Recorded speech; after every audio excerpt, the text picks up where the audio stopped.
tubalamusizza nnyo nate abatulaba n'abatuwuliriza tukomyewo ne puroguramu yaffe eyitibwa ebisumuluzo eby'obuwanguzi. Ebisumuluzo bino eby'obuwanguzi nga badde mbanyonyola mu programs ez'emabega Katonda byatwagaliza tusobole okubeera mu bulamu obw'obuwanguzi. Era Katonda singa yali tayagala tubeere bawanguzi teyandiwadde kigambo kye. Teyandikamba Yoshua nti ekitabo kino eky'amateeka tekivenga mu kamwa ko. Onokirowoozangamu emisana n'ekiro. Bw'otyo bw'oneekuumanga okukola byonna ebikiwandiikiddwamu ate bw'otyo bw'onolabanga omukisa bw'otyo bw'onaakulaakulana. Olw'okuba ayagala Yoshua akulaakulane kyabaamu. So amanya gange nze Joshua Lwere. Nange amanya gange nze Musumba Kabuye okuva ku Grace Christian Center. Yes, tuli wano kuddayo ku misingi. Twasaba nti ebisumuluzo bino omuntu obitegeera obulungi. Yeetaaga ategeeredde omusingi. In fact, omusingi gwennyini kisumuluzo kinaako kyo omuntu okuba nga amanyi emisingi. Emisingi gino gyasimbibwa. Ekyo kyennyini kisumuluzo. Bw'obanga tosimbye omusingi tosobola kuzimba. Twalaba nti osobola okugula amabaati, n'ogula buliti, n'ogula tayezi, n'ogula enzigi, n'ogula obumooli, n'obituuma entuumu, naye tosobola kuzimbamu nnyumba. Entuumu eyo tebagiyita nnyumba. Omala kusima omusingi n'olyoka otandika oluggi ne lyoka lufiiti nga lulina okugenda, n'eddiisa ne lyoka lifiiti nga lulina okugenda, n'akamooli ne buliti. Kati bw'oba tosimye musingi eno ebintu biri ebirala byonna by'ogula biba tebikola makulu. Kati bwe bulamu bwaffe. Ekifaananyi ekyo bwe bulamu bw'abalokole abasinga obungi. Olw'okuba tebasima musingi, abeera n'eddirisa nga ddungi nnyo, n'abeera n'oluggi nga lulungi nnyo. Ze teaching zafunye mu conference ne semina azikuŋŋaanyiza naye ziri mu ntuumu tezizimbiddwa mu kizimbe. Amakulu tasobola bulamu bwe kulaga kifaananyi ekituufu ky'omulokole kati kubanga teyasimba muki musingi. Pawulo bw'aba ayogera ku misingi gino mu Beebulaniya asimba emisingi gino giri mukaaga emikulu ennyo. Yagamba nti okwenenya ebikolwa ebikyamu mu ssuula ey'omukaaga olunyiri olusooka n'olwokubiri. Emisingi egyo agyogerako giri mukaaga. Okwenenya ebikolwa ebifu, okukkiriza eri Katonda, enzikiriza ez'okubatiza okw'enjawulo, okussaako emikono, okuzuukira kw'abafu, n'omusango ogw'olubeerera itaano judgment. Ebyo abyogerako ng'emisingi. Ebyo nti emisingi egyo bw'otogisimba omuntu aba tasobola kuzimba. Naye ate nze ng'abadde mu kanisa okumala ebbanga ne okutambulako mu makanisa ndabye ng'ensonga eyo tesomesebwa bulungi. Omuntu bw'alokoka ng'ayaze mulwadde oba azze alina ekyetaago yeegatta ku kkanisa mwabo abaakula edda n'enkya ne bongera abalala kwegamba okugenda okukkakkana nga tebaawudde. Twabadde kwawula kutuufu. Ekyo kinene nnyo. Abaakajjamu guno gwe musingi. N'abo abaluddemu ate nabo tebaagufuna. Ne tufuna obubaka butusumulula. Ojja kukulaakulana, ojja kukola ki? Ekyo kyetaagisa okusomesa akosebo. Olaba emisingi egyo nga bwe ŋŋambye nti bwe gitasimbibwa mu bulamu bwo onoona materials mu conference, onoona materials ezizimba mu semina, onoona materials ezisimba. Naye nga tosobola kuzimba bulamu bwo ne weebuuza kiki lwaki sigenda mu maaso. Lwaki takyuka? Kubanga emisingi si mizimbe. Okukkiriza kuno ekisooka kwe kwenenyeeza. Tolaba nga abantu ekyo tebakisoma bulungi tekigenda wala. Naye bwe kifunyeeko kiri awo tategeera lwaki. Omusingi guno gwe twabadde tugaga ogw'ekibi ne lwaki ekibi kirina power nga bwe twalabye omuntu aba takimanyi. Ekyokubiri nga tamanyi okukkiriza kuno okukola kutya. Ekyokusatu enjigiriza zino ez'okubatizibwa. Abantu abamu abeera mu kyaki nga n'okubatizibwa mu mazzi tabatiziddwa nga tajjulanga omuntu takyawulanga tategeeranga kuno okujjula omuntu kuba okwasooka ng'alokoka nakuno okuddako oluvannyuma. Kati ebyo byonna olaba nga bibaawo mu matankane. Okussaako emikono, okuzuukira, omusango gw'emirembe n'emirembe. Ezo Dr. Pawulo yaziyita foundations. Nga ebyo tebibuuliddwa n'okusibwako ese tebisibwako. Kati njagala tukwateko newankubadde tetuvudde kumu naye waliwo issue eno ekwatagana n'emisango eno eyosembayo eno etaano judgment eyo yeetaaga nnyo abalokole gitegeera tujawula tutya ekigambo kino musango mu Luganda kituconfusinga mu Luzungu balina ekigambo kyebayita condemnation ate ne baba n'ekigambo kirala bakiyita judgment naye mu Luganda tulina kimu gwonna musango kati ekyo kitabula nnyo nnyo n'obulokozi abantu bangi nnyo kyebakutegeera olwekyo kigambo nange kintabula njagala sebo kubanga tebaliko omusango bali mu Kristo Yesu ate ffenna tulijja mu maaso g'entebe ya Kristo bakolesa ekyokubiri 5:10 kati tufuna n'okweraliikirira kakati atuba tebaliiko musango ate lwaki kiki ekibaliise twala Kristo agenda tusalirwa batusule mu Geyeena batukole ki kati abalwaliro bwe twaga okutandikira nga twalaba luli nga tuyiga ku Adamu okusooka byonna tulina kutegeera paati ey'omwoyo okujawula ku y'omubiri kanjiddemu oyo ate alinaffe Adamu bamutonda alina ebitundu 3 Katonda yasooka n'abumba omubiri gwe yatandikiraho then namufuuwamu omukka ogw'obulamu ogwo gwe mwoyo so Adamu alina omubiri alina n'omwoyo mu makkati waliwo emmeeme omwoyo guli okulagira omubiri gulina kuyita mu mmeeme so emmeeme kipaati eyo empulirize kati gwawuliriza eyo emmeeme eyo bwebirowoozo byo byessanyu kwe kukyamuka awe wali emmeeme yeeyo kusalawo okutegeera emmeeme yeeyo naye n'ekitundu ekyekitibwa omwoyo eyo yeggwe yennyini Katonda yagamba tukole omuntu mu ngeri yaffe mu kifaananyi kyaffe afugenga omuntu mwoyo era ekyo kyekimwawula ku mbuzi ne ku nkoko embuzi tezirina mwoyo n'embwa tezirina bw'okola n'embwa awo oti mu mmotoka nefa eweddewo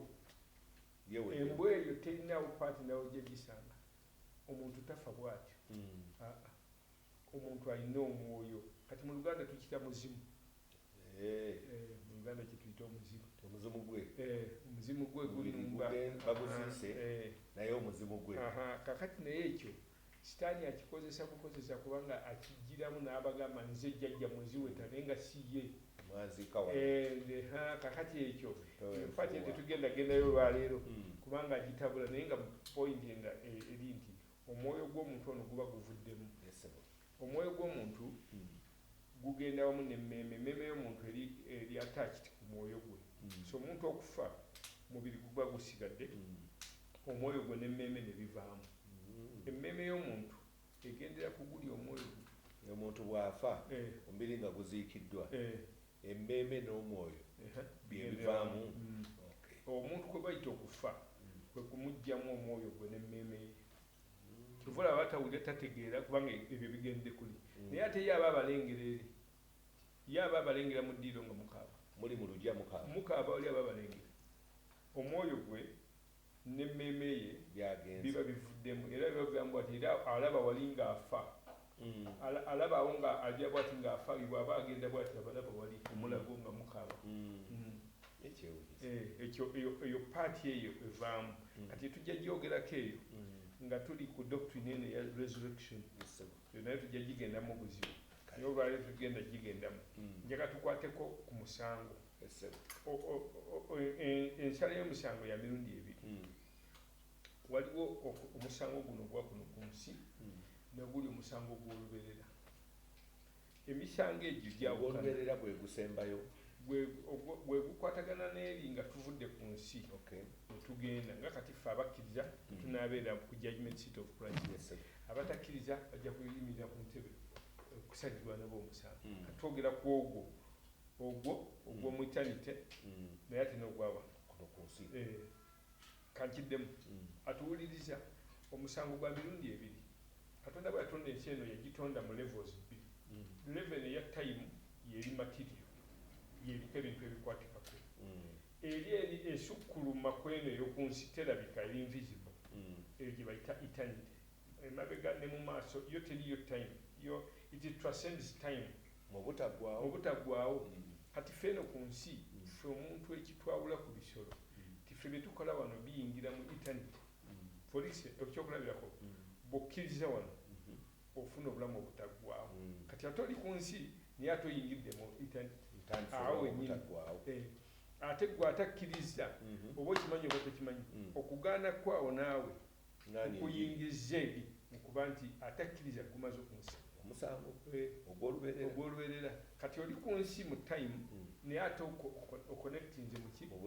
butaggwaawo gweokukkiriza kukuconnectinze mu internet mu kukkirizako akkiriza alina omwana wa Katonda yalina obulamu obutaggwaawo obulamu obwo buli mu internet eternal life si bwa time eno kuno ku nsi kuli obudde obugere eri teriyo bugere eri tebabugera kyokka tegwe obutandikirako so olwokwaka omuntu Katonda yamukola nga mwoyo kati ye omuntu aloba mu nsi eyaki ey'omwoyo kati so tugenda kulaba emisango gino mu time ate nemweri mu eternity kakati muno mu time bwetwabadde twogera ku kigambo kino ekiyitibwa sin twalabye nti sin kintu kya mwoyo ekintu eky'omwoyo kikwata ku bulamu bwo obw'omwoyo sin kintu kya mwoyo Adamu bwakikola yatta omwoyo gwe gwafa kakati naye ate nekivaamu n'ebyomubiri yeno judgment ey'oku nsi ye consequences ez'oku nsi ebiddirira ebiva mu kwonoona so si ekibonerezo ekibonerezo empeera y'ekibi kiki kufa ekyo kya mwoyo ekyo kiri ku eternity level olwo oli ku eternity level bw'otuuka ku mpeera punishment oli ku eternity level eyo naga nti empeera y'ekibi kufa naye ekirabo kya Katonda bwe bulamu obutaggwa ebyo byombi biri ku eternity level ffe tubitandika kuno ku nsi abakkiriza baba batandise obulamu obutaggwa abatakkiriza baba olwedde bayingidde kati eyo tusooke tugiteeke wabbali olwo ng'ate tuli wano ku nsi ebibi bye tukoze n'ebirungi bye tukoze birina omusango wano ku nsi birina ebibiva si musango birina tuyita omusango kubanga mu Luganda gwe musango oba ebibivaamu byonna byetuyita amakungula agava mu ebyo ebirungi n'ebibi kati ezo ze tuyita consequences mu luzungu naye bikolera wano ku nsi ebigambo byetukozesa ye blessings and curses emikisa n'ebikolimo mu kuva essula 2 olunyiriri olwokuna okutuuka ku lwomukaaga Katonda agamba bw'ati nkyawa nnyo okusamira n'okusinza bakatonda abalala era okumanya nkukyawa mbonerezo ono abikoze n'atuuka okufa nga obusungu bwange tebukoze eki tebuweddewo nembonereza omwana we paka lwafa ono kyasempikira nembonereza omwana w'omwana we n'omwana w'omwana we naga nti abaana mbonereza abaana emirembe ena taata akikoze buno naye abaana b'emirembe emeka negiddirira ekyo byebivaamu consequences si kibonerezo kiri ekya wages of sin ekyo empeera yakyo kufa bino byabonereza bintu nga obugumba mu famire obwavu ebyo si empeera y'ekubi ebyo byebivaamu kati abaana ne bava mu famire yonna n'ogitunuulira nga eyagaggawalamuko eka yagula gaali obugagga gwe babala nga mugagga mu famire eyo eyakikola ejjajjange naye olwekyo kyeyakola bino byebiddirira obwavu nga buwunya n'okuwunya mu famire nosanga abalala nga bo bugumba abalala nga birwadde abalala nga balina ebintu ntukugamba ebyo byonna ebyo byetwogerako ebyo si empeera y'ekibi si punishment y'ekibi kubanga mu luzungu kati tulina obuzibu kino kibaga nti empeera y'ekibi kufa kati ekyo kyetwogerako ebyo si empeera yabyo ebyo consequences ebiva muli si kyekibonerezo ky'ekibi ekibonerezo ky'ekibi kiri kimu kufa itano n'okufa kwe kwawukana ku Katonda ensibuko y'obulamu kati bw'otandika okitegeera bwotyo oba bayibuli otandise ogitegeera Katonda bw'aba adiringa n'abantu adiringa nabo mu families adiringa nabo mu tribes adiringa nabo mu nations kubanga awo bonyonyola awo jatuyamba nnyo jjajjange kati owange Kasula ebuwembo yatta kati ate Katonda abiwala n'emirembe ena nze ndi ku mulembe gwa kuna naye kati ate nalokoka kati waliwo ebyankwata ebyembonaabona olw'okwonoona kwa jjajjange wadde nalokoka kati kyonyonnyolako kakati gwe oba ojja eno mu Yesu kubanga bw'otuuka mu Yesu atuwa okutoloka emirundi ebiri tutoloka punishment ate ne tutoloka ne consequences damwawo ffe bwe tulokoka tutoloka jjajjange teyalokoka ye teyalokoka yali musezi ajja kumanya eri yafa talokose yafuna ekibonerezo naye gwe okyatawaana n'ebyo jjajjawo byeyakola ku nsi ndi ku nsi mwenna abaana baani baziweta bw'aba yasera bw'aba yabba bw'aba mwenna ebyo byeyakola mwenna bibakolako naawe alokose gwegenderera abantu abalokose bw'oba tunuulira ebintu ebibatawaanya n'emize gibatawaanya gitufaanana gy'abali bannaabwe bataakola ki batalokoka kubanga biri mu family bagiyita generational sins ezivaamu generational curses kakati gwe tekitegeeza nti gwalokose tekitegeeza nti gwe kati obonaabona punishment of sin oba ekibonerezo kibanga ekyo wakiwona walokoka nava natoloka gwe empeera y'ekibi nagiwona nakkiriza Yesu kati zino consequences zaakyo ozisanga buli gy'olaga kubanga ziri zaali nsigo jjajja yagenda azisiga abaana be bazikungula yazikungula n'abazzukulu olwakiri kyeyakola twalabye luli mu programu eyaggwa nti omwana talibonerezebwa byataata we bwekituuka ku punishment omwana tabonezebwa awo nowantabula era watabula bangi ne mubiri gwa Kristo nti kakati era abamu nga bawakanya teri bikolimo kubanga omwana talibone kyebatabula kikino batabula judgment in time ne punishment in eternity judgment eri wano ku nsi obanga bo bakootinga ekyandikibwa kino ekigamba kaakano tebaliiko omusango abali mu Kristo Yesu byonna bifuuse bijja tewakyali bikolimo kakati ekyo ekifuuse ekijja kiki kyoko kitunuulire abalokole basigala bakyali nga mwannyinaabwe atalokokanga tobalabayo abalokole nga akyatawana n'obwenzi nga naye si mujja tafuuse ekitonde kijja mulokole naye ng'akyali naye tafuuse ekitonde kijja yafuuka kijja byonna tebifuuse bijja bayibuli kati byonna bifuuse bijja lwaki akyatawana n'omuze gw'okulimba ekyo ekijjiraawo ng'oli kubanga bino ebintu ebivaamu lwaki Adamu ebibi yatulekera lwaki bikyabitawa lwaki tukyali mirimu emizibu okulwala okufa lwaki twetaaga okufa lwaki tutwala balokole balwala tebandilwadde kati lwaki ate tulwala bintu byonna bifuuse bijja so ebyo consequences ezaava mu kwonoona omulokole okulwala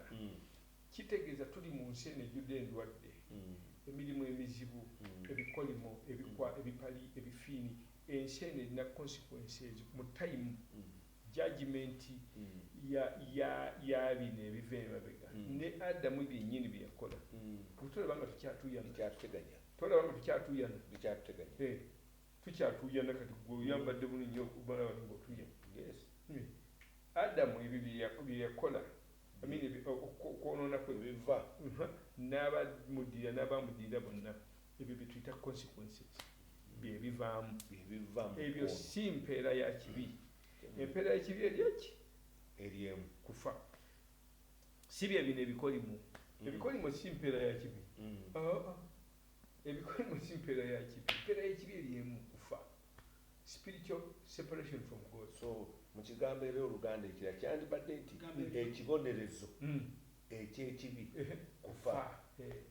naye ebidirira ebirala ebiva mu kwonoona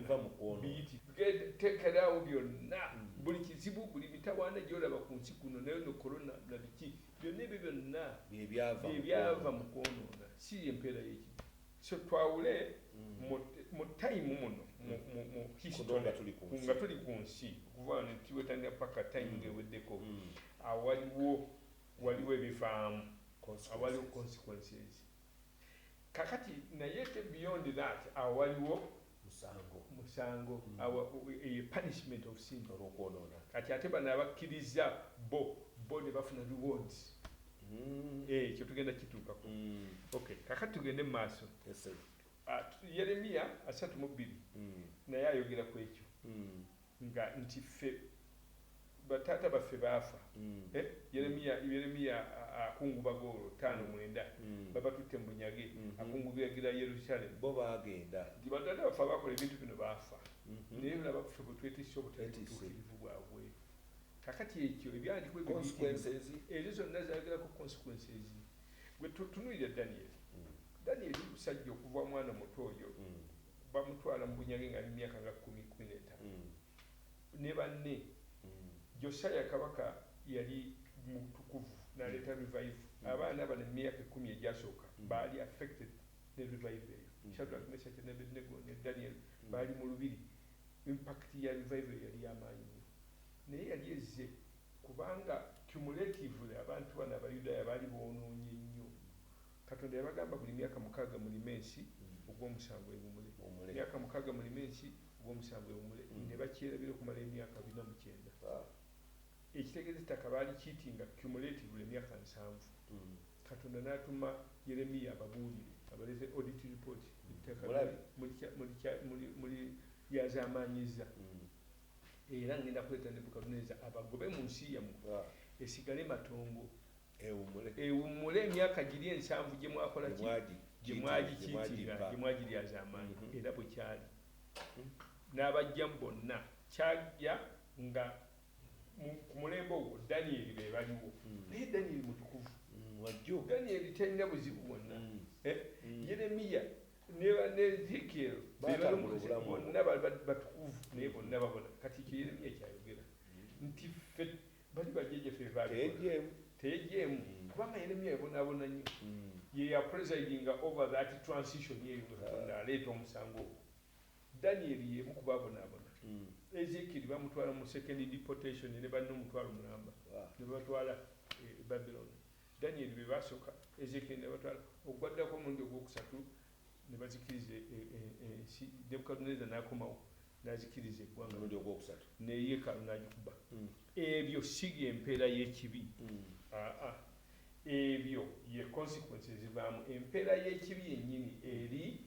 the soul that sinneth it shall die kati bano awagambira nti omwana talibangibwa omwana tabanjibwa bya taata we emmeeme eyo noona yerifa Ezekiel 18:2 eyo ye5 each individual answers for his own life buli omu ye kululwe kati kuno okufa physical death ezo ze consequences ebivaamu ebyo bisobola okunkwata ebyo nebyataatawo nebyajjajjaawo bikwata abaana abataabikolera kikula okutegeera kakati bwe tuvaawo tolaba nti gwatalokose itanite yo wegitandikidde wano eyokwawukana ne Katonda kuba ŋŋaanyi gw'ogaanye njiri gwe kenyini engero egigaanye ogaana kwange kuntandiriza ekibonerezo kyange okutandikira wano n'alokose naye obulamu obutagwawo butandikira wano obutagwawo naye abutandikira wano akono katuyambyeko kubanga abamu balowooza nti bwalijja n'atulapukyalinga okutukwakkula olutulitandika obulamu obutagwawo kenamukkiriza awo watandika wayingira eternity jjukira fembi ffe abantu tulina spirit embwa gyeterina kakati ffe abantu gw'olukkiriza Katonda you hook into eternity kyova olaba nti Bible egamba nti atuwa omwoyo w'omutukuvu to test on the powers of the age to come kubanga ogitandikidde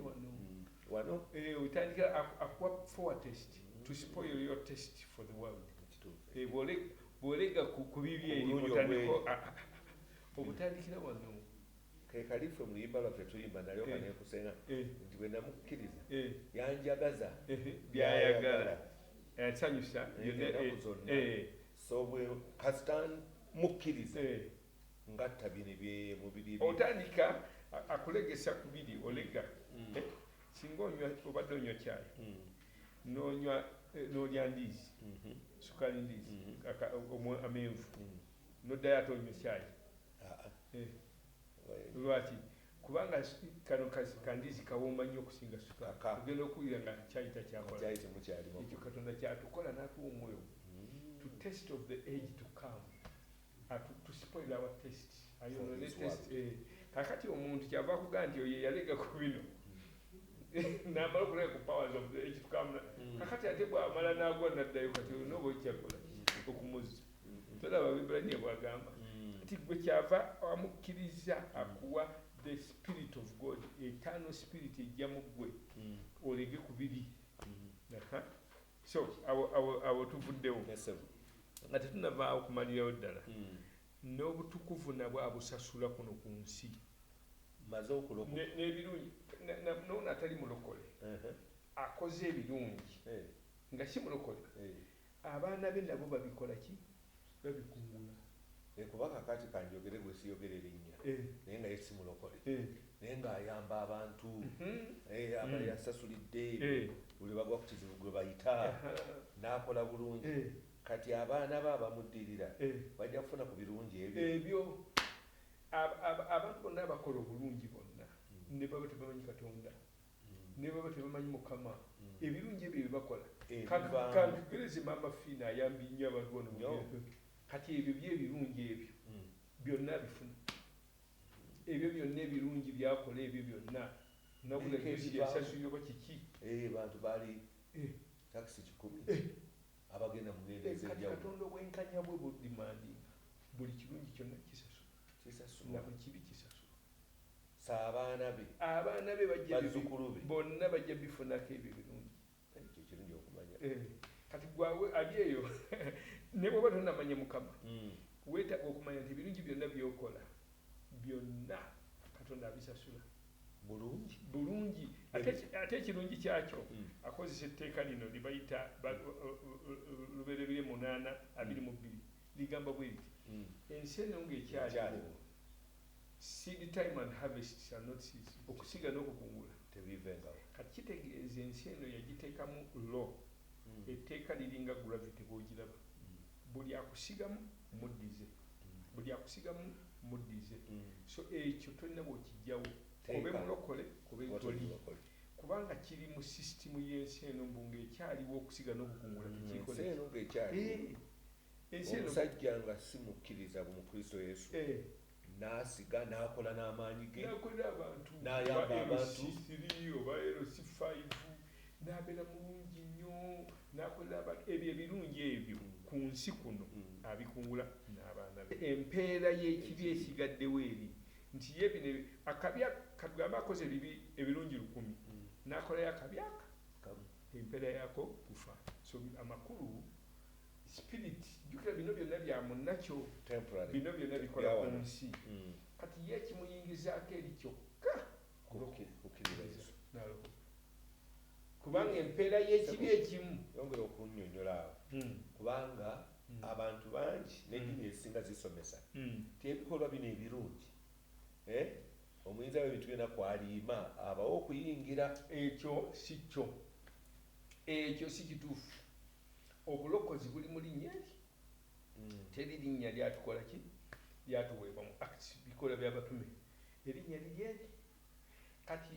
ebirungi bino byonna byokola sagala kumalamu maanyi ebirungi byonna byokola byonna birungi era Katonda abisasula byonna infact abamu ku abo agenda n'ababikkulira n'obulokozi bwe baba beewaddeyo nnyo amaliriza oluvannyuma nga babikkulidde obulokozi ekyokulabirako Cornelius yagamba nti okugabako n'okukolako birinyiwa genda otume Yoppa bakolwa omuntu agenda okubuulira ebikulokola kati singa ebikola byali birokola ate Cornelius yandibadde yeetaaga nti okugabako n'ebirungi byokola birinnye ne mu ggulu eno n'ofuna n'ekijjukizo ekikusimbibwa naye ekibi tolina bulokozi kati ebirungi byonna Katonda abyagala abantu babikole kubanga is a good God naye akimanyi tebirokola era singa byali birokola Yesu teyanditse kubanga mu ndagaano kati babikola olwo ki ekyandibadde kimuleeta ekyo nno njagala okuddamu kubanga bannaffe abatategedde musana ogwo omuntu bangi si sibba siroga sikola ki nyambye abantu nyambye bamulekwa katugambe okoze ebintu ebyo n'emitwalo 3 n'okola yaka kirowoozo kimu empera yaako ki kufa kati ye Katonda kyeyava atugamba sigenda kadema wadde nkoze ebintu ebirungi emitwalo 3 naye nenyonona yakana kubanga empeera punishment of sin is what death ate gwe ebintu ebirungi byokoze motives ezimu ziba nanfu bekuli kubanga ezo motives ennyini ezo akantu akamu bwe kati kakumala ekibi tekikwetagisa kukola bibiri empeera y'ekibi ekimu kiti oba kitono oba kiteno oba kinene empeera yakyo kiki kufa si kuno okwamukasa yafudde si ziweta yafudde twogera ku kufa eternally separation from God kwawukana ne Katonda kyaba ayagala ffenna tukwataga tukkirize omwana we atuwa obuki yekka yatuwa obulokozi yekka yatuwa kibonereza ekyo naye wano ku nsi oba oli mulokole oba toli kola ebirungi ebirungi ebyo obyetaaga wano gwe obikungule kimu ekyokubiri n'abaana bo n'abazzukulu kati ate bwobeera omulokole tugenda kulaba ekirala nti ate gwe bw'olokoka n'okola ate ebirungi kati ate ebyo bebigenda okukuwesa ate ebyempeera mubutagwawo si kuyingiza okuyingiza wakikoze lwakukkiriza Katonda tatugabira bulokozi lwakufuba akituwanga kirabo empeera y'ekibi kufa naye ekirabo kya Katonda amakulu tolikikolerera okkiriza bukkiriza Yesu tekiva mu kufuba Balumi 6:23 egamba empeera y'ekibi kufa ekirabo kya Katonda bwe bulamu obutaggwaawo tokirabanga ekyakikuwanga kirabo kyava kirumiriza nti kyo kirabo teri akikolerera kyova abayudaaya bakuba nnyo Pawulo ng'ababuulira ekyo nammwe abakola amateeka tegabalokola nammwe mulina kukkiriza ne bakwata emigo ne bamukuba Pawulo yabonaabona ate ng'abuulira mazima n'abagamba muli ku level y'emu n'abamawanga kubanga ffenna tulokolebwa lwaki so nga bo obwesige bwali mu kukola amateeka n'abamirundi ebiri ntukkiriza kino nkola kati awo wali obuzibu ekirala ekisembayo ku paati eyo nti ngambye nti it's a law of sowing and reaping ensi eno bwe yali agisimba yagisimbira ku musingi ogugamba buli akuteekamu ensigo muddize bw'oteeka ensigo emu mu ttaka ofuneemu ofuna ezibazibwamu naawe bw'ogenda n'owaayo mu kkanisa kyowadde era si kyofuna bw'owaayo emitwalo 2 ate era tofuna emeka ofuna emeka ekyomuyika ekisukundiddwa ekikatiddwa kyofuna kati eryo etteeka Yesu lyali akwotinga yali kwotinga si kuwaayo kukka kati ffe mu kusomesa tukwotinga kuwaayo yagamba tosala musango olema okusalira atandikira eyo waggulu n'ayogera tokola kino naawe kubanga kyokola oba okisize buli kyokola kiba nsigo okikungula bw'osiga okwagala okungula kwagala bw'osiga omukwano okungula mikwano bw'obeera ng'oli muntu wa bujja nawe bakukwatira obujja bw'obeera nga ondamayininga banno bakolokota bajja naawe kyofuna bw'obeera ng'okyali muweereza omuntu akutwala n'obeera nga omuseketerera lw'olifuuka omukulembeze bagenda kuseketerera ate ekyo tetutunulayo eyo bw'omala n'omenyamu kkanisa y'omuntu obadde muweereza n'okola sipiriti bw'ogenda eri naawe zokola ki zofuna gwe tobalaba bw'oli asipiriti ng'ekkanisa gwe kitunulira olabe amaliriza ng'ezizeki buli kaseera baawezaawo abantu kubanga kyosiga kyokungula ate tokungula kino kyennyini ensigo emu gy'osize okungula ekyomuyika ekikatiddwa ekisukundiddwa abantu kyebakolera mu kifuba kubanga kino si kyeri mu ggulu kino kya ku nsi kuno bulijjo awantabula lwaki agamba nti abantu kubanga kya ku nsi kuno ngambye nti eri empeera y'ekibi kufa eri etaano leva eri n'olwokuba bino n'ebino biri kuno ku nsi give and it shall be given unto you bw'okyawa bajja kukukyawa bw'osala omusango bajja kukusalira Yesu akutte lubereberye 8:22 agiteeka mu bulamu obwa bulijjo Yesu agiteeka mu bulamu obwa bulijjo ne Bagalatiya mukaaga munaana Pawulo akwata eyo yennyini ennono gyagaziya nagamba Katonda sesekererwa omuntu kyasiga kyakola kikyakugula ayogera ku kuwaayo nayogera ku bulamu obulala nti kasita osigira mu mubiri amakulu kasita okola ebintu bino ebibi eby'omubiri kano bw'okwala omubiri gwo n'ogukozesa obwenzi osizze corruption mu mubiri gwo ojja kuvaamu nakuvunda kati ebikolwa byonna eby'omubiri biba tubisize mu mubiri bivaamu kuvunda ndwadde ebintu ebyo ebireeta okulwala ebyo byonna kati ebyo byaku nsi kuno kyabagamba abantu kye bali kuweera mu kifuba kyo kubanga ekyo kiri kuno ku nsi